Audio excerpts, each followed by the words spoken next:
20 പേർക്ക് യാത്ര ചെയ്യാവുന്ന ഇരട്ട എഞ്ചിൻ വിമാനം കൊച്ചിയിൽ നിന്ന് ലക്ഷദ്വീപിലെത്തി കടലിലിറങ്ങി.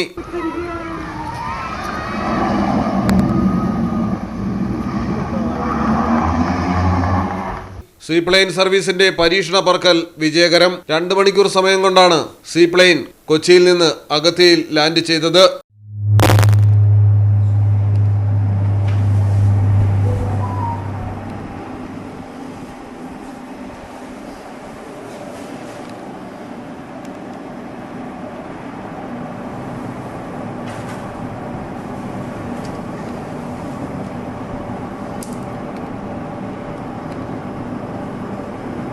മെസ്സേഴ്സ് സ്കൈഹോപ്പ് ഏവിയേഷൻ ലിമിറ്റഡിന്റെ 20 സീറ്റുള്ള ട്വിൻ ഓട്ടർ സീപ്ലെയിനിൽ 8 യാത്രക്കാരായിരുന്നു പരീക്ഷണ പറക്കലിലുണ്ടായിരുന്നത്.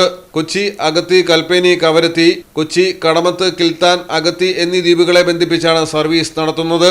Directorate general of civil aviation, Lakshadweep administration, airport authority of India എന്നിവയുടെ സഹകരണത്തോടെയാണ് സിയാൽ പദ്ധതി ഏകോപിപ്പിക്കുന്നത്.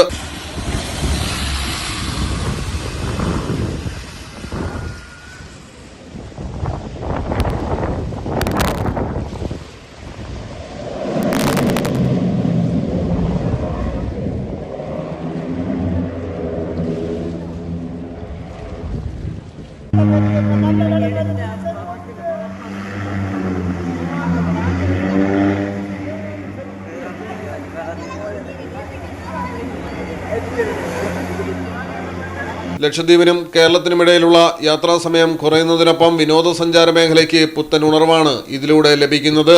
കാലാവസ്ഥ അനുകൂലമാണെങ്കിൽ 3 ദിവസങ്ങളിലായി ആകെ 12 പരീക്ഷണ സർവീസുകളും നടത്തും. മലയാളം ടെലിവിഷൻ, കൊച്ചി. നിങ്ങൾക്ക് എത്ര പേർക്കറിയാം നിങ്ങളുടെ കുഞ്ഞിന്റെ ആദ്യ കാതുകുത്ത് പവൻ ഗോൾഡിൽ തികച്ചും സൗജന്യമാണെന്ന്? എന്നാൽ പത്തരമാറ്റ തിളക്കത്തോടെ 10 വർഷമായി പവൻ ഗോൾഡിൽ ആദ്യ കാതുകുത്ത് തികച്ചും സൗജന്യമാണ്. മാത്രമല്ല, പരിചയസമ്പന്നരായ ലേഡി സ്റ്റാഫുകളാണ് നിങ്ങളുടെ കുഞ്ഞുങ്ങൾക്ക് കാതുകുത്തുന്നത്. പവൻ ഗോൾഡ്, തിരൂർ.